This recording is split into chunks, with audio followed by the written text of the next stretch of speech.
નમસ્કાર મિત્રો, વાપી રિપબ્લિક નેશનમાં આપનું સ્વાગત છે। દર વર્ષની જેમ આ વર્ષે પણ વાપી પોલીસ તંત્ર થઈ ગયું છે સજાગ। 31ના દિવસે દમણ તેમજ દાદરા નગર હવેલીથી આલ્કોહોલિક પદાર્થનું સેવન કરીને વલસાડ જિલ્લામાં પ્રવેશનારા લોકો પર થશે સખત કાર્યવાહી।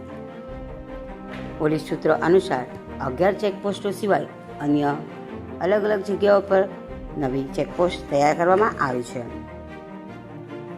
પોલીસ અધ્યક્ષ યુવરાજસિંહ જાડેજાએ જણાવ્યું કે 31 ડિસેમ્બરના દિને આલ્કોહોલિક જેવા પદાર્થોનું સેવન કરીને પાર્ટી કરવાવાળા લોકો પર થશે સખત કાર્યવાહી। તેમજ વધારામાં એમણે જણાવ્યું કે આ તહેવાર ઉલ્લાસ અને શાંતિપૂર્વક મનાવવા માટે પોલીસ તંત્ર દ્વારા પૂરા જિલ્લામાં પુખ્તા સુરક્ષા કરવામાં આવી છે।